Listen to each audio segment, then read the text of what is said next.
Machiegni kendo nyakwara mgajuanga ma en kidieny mar ariyo mar twak mar ameny piny anyisi kacha ni antiere kod wendo e studio kae mano kanyo Elijah Otieno Awach abende ntiere ka wadwa go mbaka e weche go motenre kod pi par ne oganda luorwa gi nam lolwe kata kamano iyudo ka oganda wa pod bedo ma onge kod pi nok mar pi osebedo midhiere gwenge wa ahinya mago makalo adwaro ng'iyo matut kotenre kod riwruoge abende en mano ma jotije mag kembe bende tayo keyo pi e gwenge wa wawinje ni to chenro mage magin go kain kod page ai rwaki kata nyamiyo wari adeka cheno no kabinde wantiere mbui Ramogi TV kanyo Facebook page wantiere kanyo Ramogi TV bende nyalo yuda kanyo Lydia Okeo nyisa pachi nyakwara mgajuang kabende ingi penjo harwako penjo mari cheno mara many piny erokamano kuom loso thuolo kod mbaka Thank you. Erokamano. Mose nyakwara Ramogi. Amoso nyakwara Ramogi duto kaachiel gi jotich matiye e bwo pi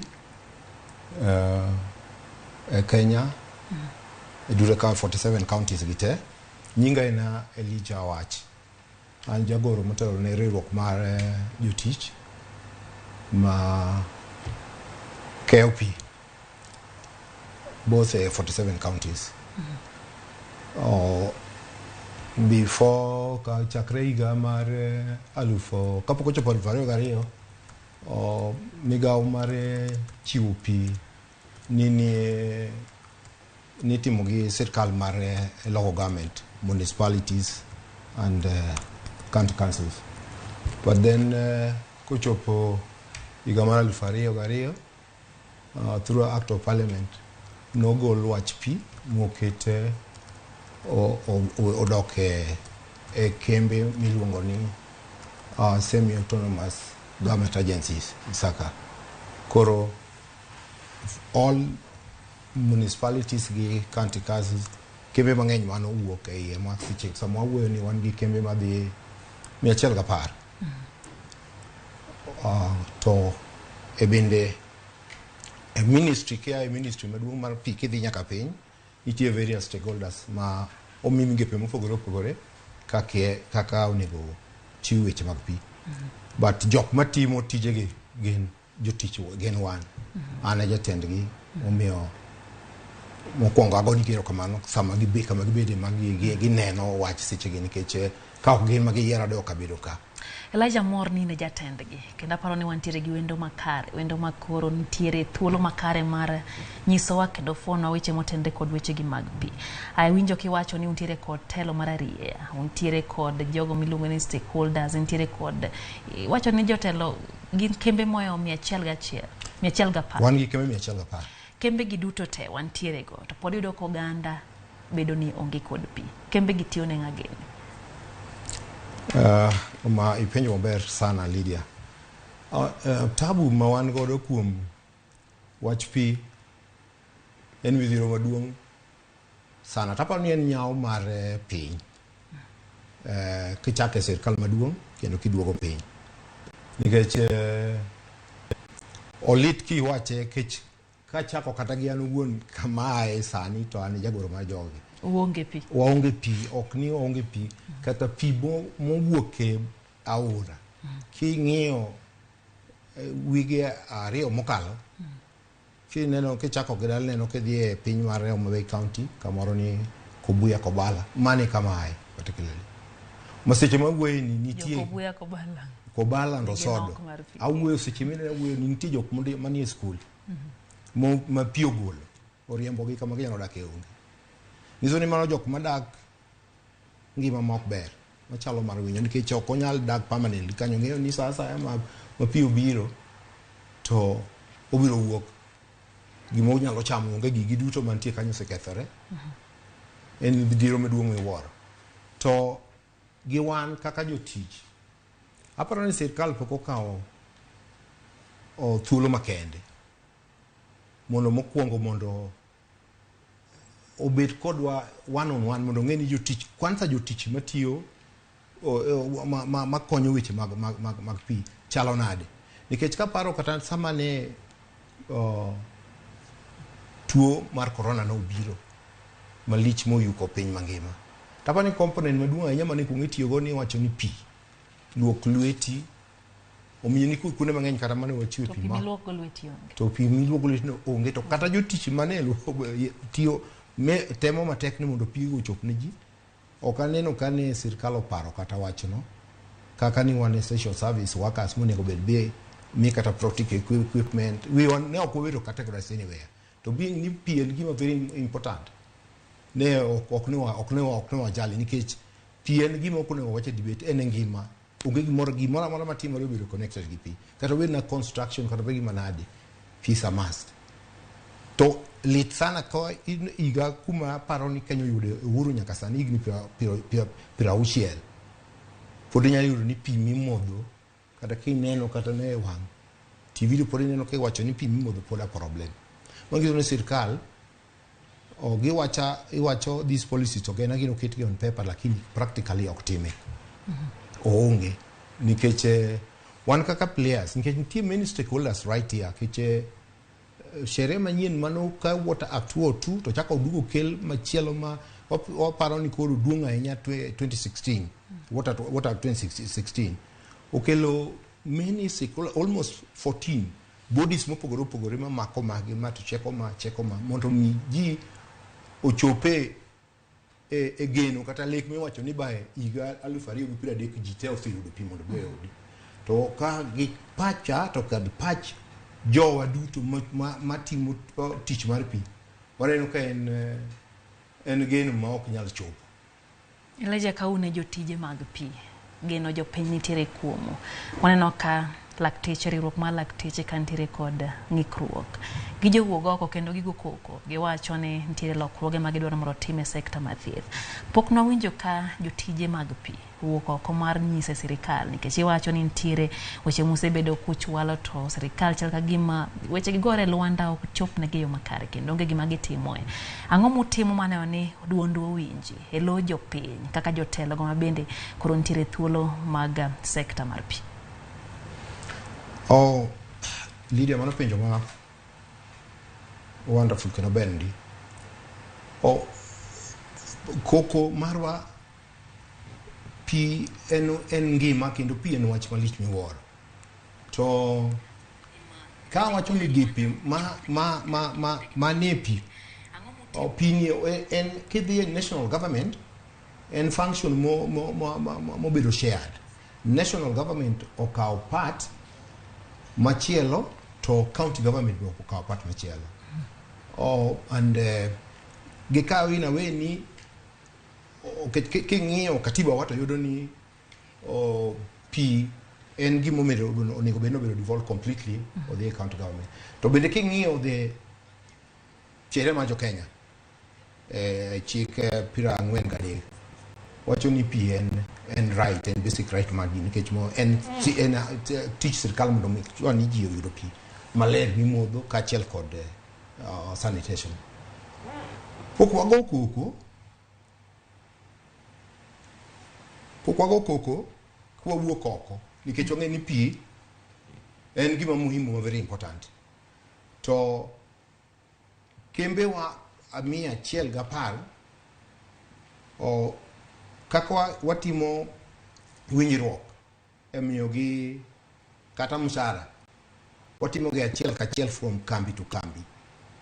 En mana ni sani makoro wayudo riwruok through umbrella mar association mar kembegi kaachiel kod wan mondo watim one scheme of service gi one collective bargaining agreement.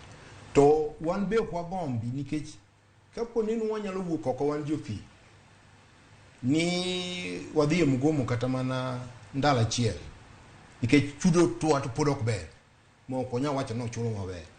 Wacho ni mgomo kata mana seche 2 kata seche 3 to mgomo tools wa nyalo tiyo go bedo motegno kabisa nyalo bedo marach ma nyalo kelo ko disaster mang'eny molo kata mana daktari.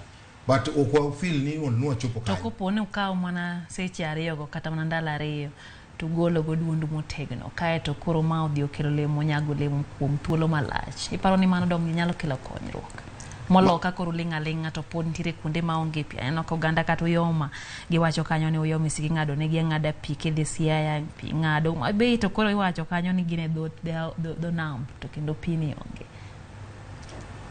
Oh, wabro golo duondwa oko. Mano gima anyalo promise na wacho jopiny wabro golo duondwa oko. Mondo ka sirkal nyalo winjowa nikech pi en gima very very important. To kendo kawacho ni sirkal mano kalo mano wuok mano dhi noweyo program maber moloso framework minyalo lu mondo midhiero manenore gi ni nolal tem ka giminyalo tiek madok piny. To kata kawuono taneno oboke ka sirkal masani ochiwo chigni 46 billion kunyo dams mag pi as part of the agenda mondo mi gidhi in line golwore gi National Water Master Plan 2030 against a budget of 170 billion per year. Koro an kachiel on behalf mag oganda wa, the members wa feel ni sirkal podo kokao time mondo o prioritize ni pi en gima muhimu kachiel kwa national kino kadoke county government. Teli jango mo winjo bedni timo kare ka koro weche mag pi medo mana timore kama. Ere gima di nyiso oganda mondo tim gikao chike lwetgi gichak manyo ka gimanyo pi owuon kik gingi weche motenre kod riwruoge mabende konyo weche mag pi kata mana piny owacho. Ere gima nyakwa timo wanene mabedo gi pi par ni seche mabende koth koro chwe pi daroja winjo kiwacho ni kumia entie joma dak e skul nikech pi odarogi giwuok e miechgi to pi ni ema bang' thuolo machuok yudo ko oganda onge gi pi. Ere kaka gimowinjo bedni koro watimo ahinya te gwenge mondo mi jopiny ong'e thuolo monjo okenge monjo bedni gikawo mane onegi kedo kod midhiero makama. Adwa chiwo leader mano question ma very okay. Adwa chiwo example ma timwa o benchmark go piny ma batho ka jirani Rwanda. Rwanda government of the more prioritize P. Tokao allocation chiegni ongado chiegni nus mar allocation mar health to duoge okete P. Ma P is almost 85% sorted out. In other words, king'iyo budget allocation michiwo ne migawo mar thieth sani both the national kata kidhi nyaka county government hapa ni en muduong' mogik to yedhe kata tuoche mang'eny mane osiptal gin connected gi wach pi. In fact kinyalo budget ka sirkal nyalo budget for P to the tune of 85%, tinyalo reduce budget mar thieth chiegni to less than half. Nikech ng'eny tuoche mathoth mitero ni hospital. Kineno from today neno ka Homa Bay wacho ni gimodho pi mobedo contaminated, samoro ng'ato ochwake, samoro ng'ato kete gimoro to en too much polluted ma ok at the end of the day nitie jogo mosemodhi, nitie ng'ama ok nyal yudo kata time onyalo chwake yudo modhi. Koro kiyudo mawacho ni is practical nikech wa benchmark from Rwanda mwayudo ni it is true. Make onyalo kawo 85% allocation tikete pi to you will reduce health problems chigni to less than a half. It is practically done waneno from what is happening in Rwanda just next to us. Kawa timo ka Lydia, it is possible we can sort this problem out. Secondly, county government kapok wach pi obedo devolved to them completely. I feel ni through legislation mar county assemblies. Nikech a lot of pi mokwongo kaka rainwater sama koth chwe mang'eny obedo wasted completely. Nobody knows about it. To kiparo ni to Kenya en achiel kuom piny ma water scarce country. Koro pi mang'eny mane mar koth lal nono to kotim. Ta feel ni ka county assemblies nyalo kalo chik mobet kata ni en lasima ni kapo ni gero odi koro moro matin to ket kaka inyalo chik pigini mondo kane to ginyalo kata provide tanks kata from capacity ma 3,000 to 5,000 family mar dhano adek to auchiel nyalo kawo gi kata mana 3 months kapok the next season will be. That is our thinking ma can really konyo o issue mar o pi maonge makoro ji modhini. Then the same county government kaginyalo kawo exactly an example mwamiyo gini ma chiwo ni gigi neno from Rwanda. Let them prioritize water mondo gichiwo huge allocation together with the other stakeholders momi tich mar ng'iyo rango wache water and sanitation. We can sort it out. We can sort it out. We can wanyalo bedo gi enough water. Nikitaneno kasa ni serikali okelo through the ministry mar water and internal security okelo water protection unit okelo the police unit ma nyalo control the water resources centers to call the point mag water because most of the time people will be affected again vandalism to court cartels ma bene ni pi ma tucho to kendo loro to kendo uso timo illegal connection mondo pi maler ki chop ne din. Koro I feel ni if we can borrow so much what we picked in Rwanda we can go far. Yes. Kopogre gi mano mabenda winjo kigolo paro mar bedo kod tangi e ute ot ka ot miwacho ni nyalo konyo sima bende koro koth chwe mondo miyo chok pi otigwe kinde mabiro. Ere yore samoro ng'ato nitiere kod ot maonge kod mabati wiye. Ere kaka oganda makamagi nikech nitiere oganda ma pok gibedo kod nyalo mar bedo kod ute makamago mabende pi nyalo chokore. Samoro gin ute mag lum. Ere yore machielo maginyalo nono gibedo go gi pi mar tiyo maginyalo tiyo gi kinde mabiro kopogre gi mano mar choko koya e tado. Leader mane penjo best apart from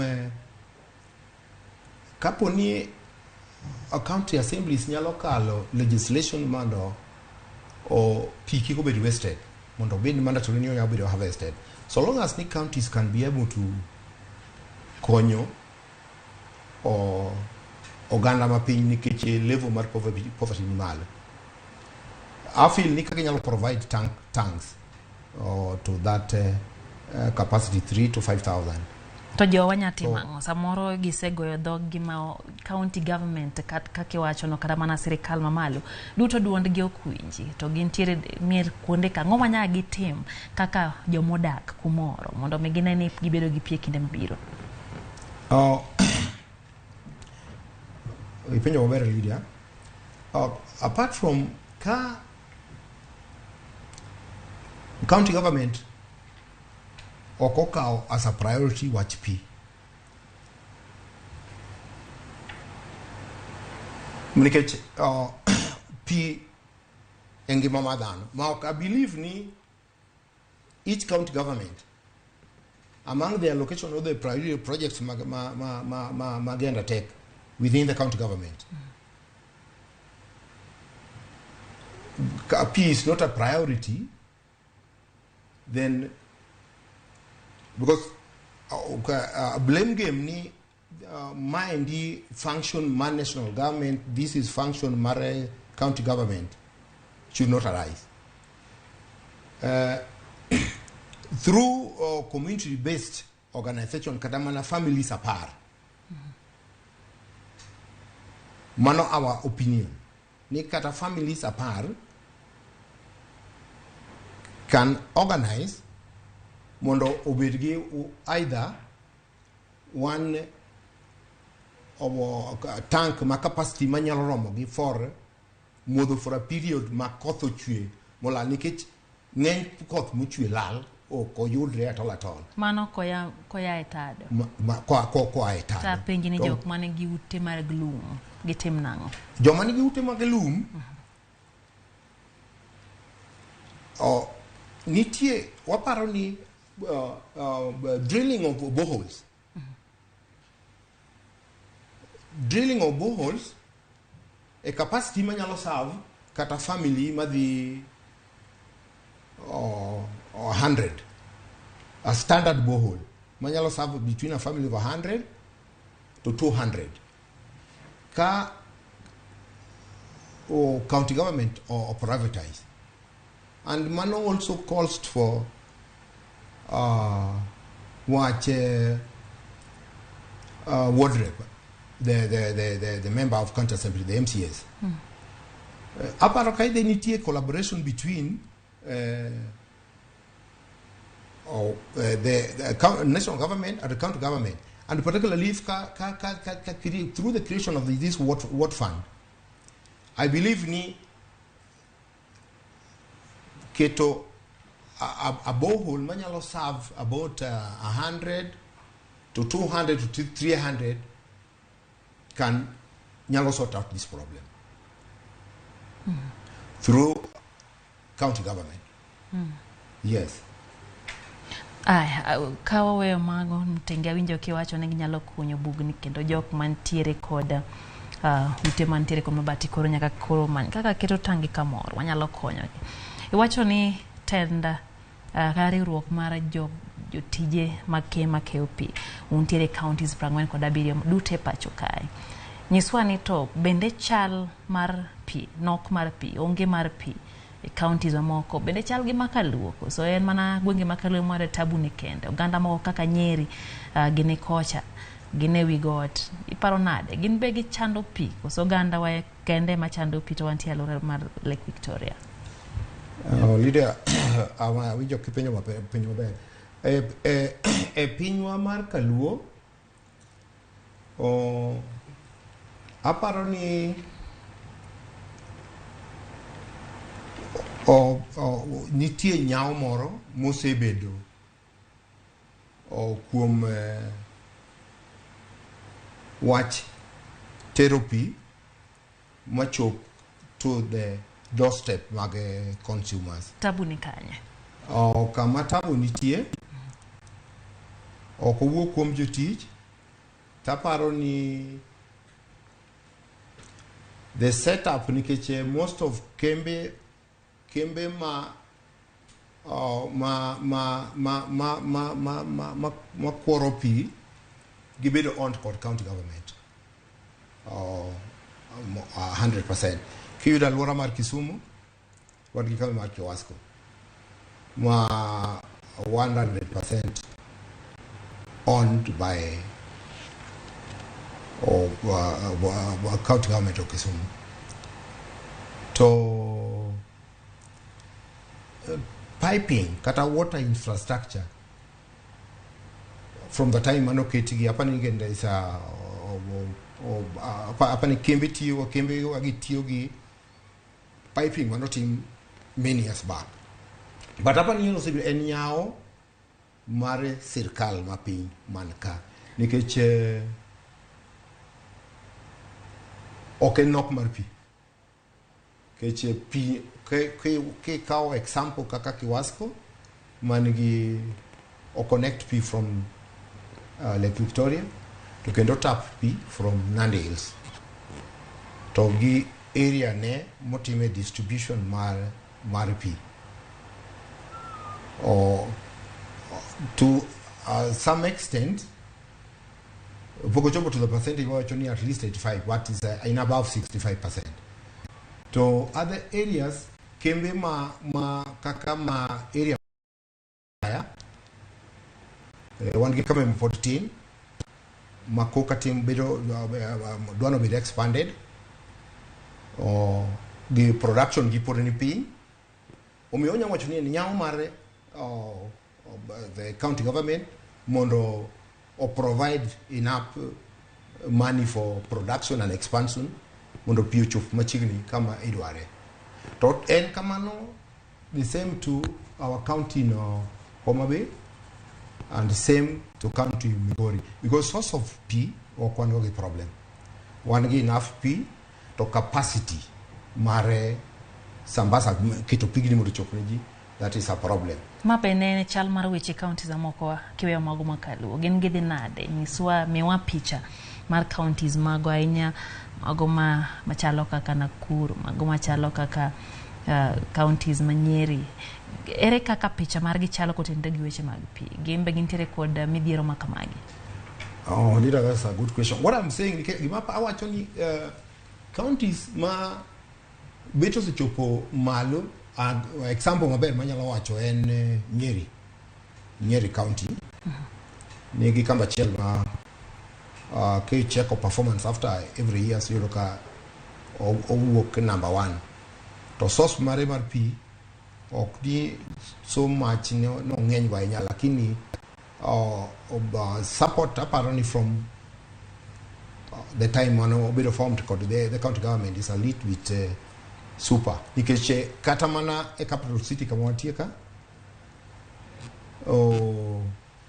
pod one below because demand of pi capital cities around almost 800 to 900,000 cubic meters per day. To Europe would produce around between 500 to 600. Omi with Europonicheka. Don't counties mangeny. Makata Garissa County, Mombasa. Most of them pokwachupo the standard madwarore. To meyo emomi ha wachoni lek ma Kenya nitiere godo nikech Kenya en achiel kuom pinje mag en family UN family ma kata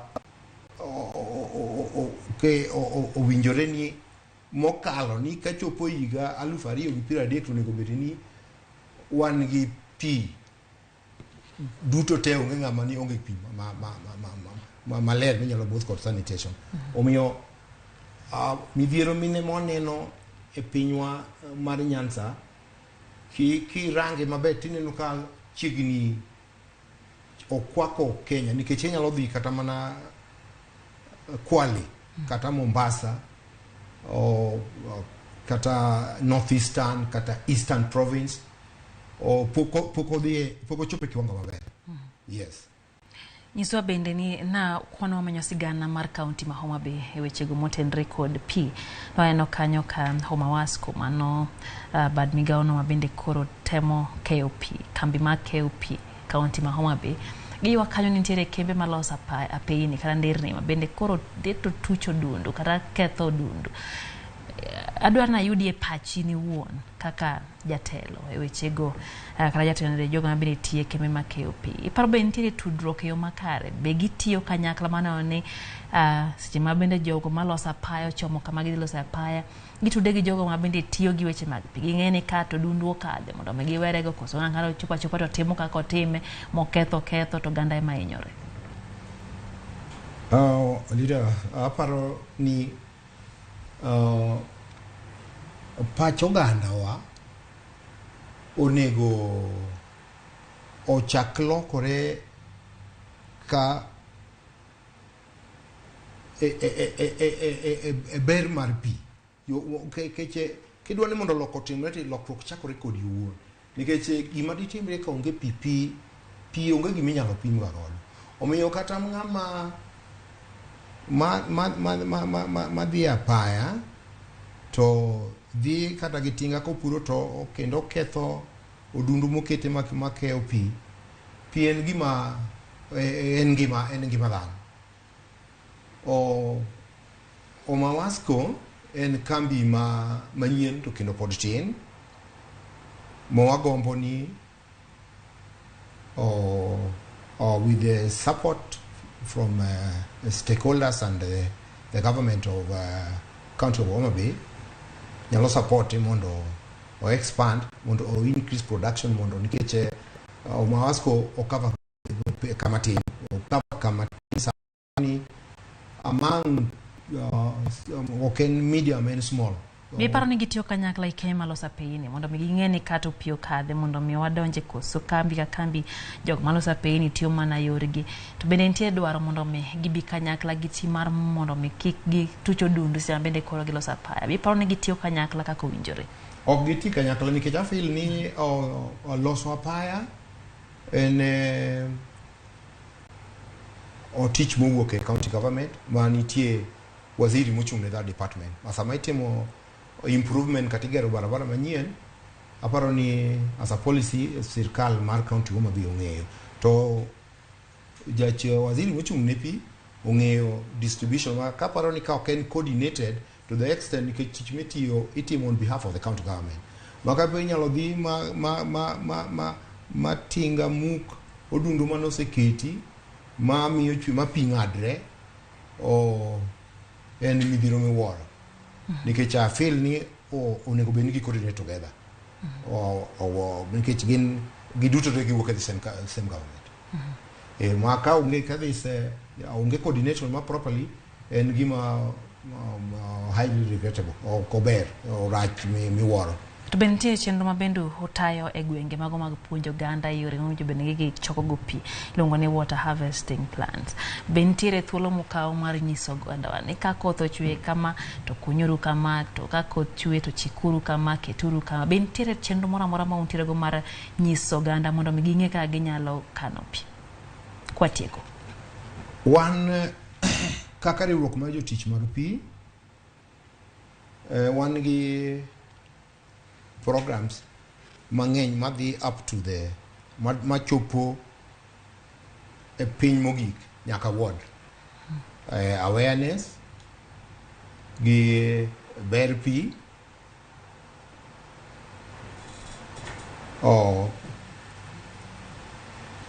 missing link kama weche ng'adore nitie other stakeholders ma ok miwa support.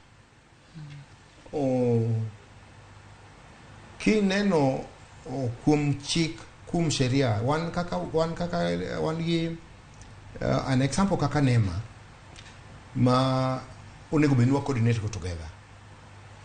To mano is a giant ma owacho ni ok en ni onge gi lake, en toothless.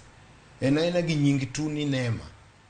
To wuono kaka joriwruok ka penjo ka be untiere gi chenro moro amora mar puonjo oganda, unyise oganda wani kopo ne koth ochwe to tim kama, to kopo ni oro nitie to pi mukano cha utigo kama. Be un gi chenro moro amora ma kamano? Wan gi representation up to the level mare ward level mwapuonjo go ji gima midhiero mar pi kelo kata kapo ni pi omwomore. Usatimo my counties mage?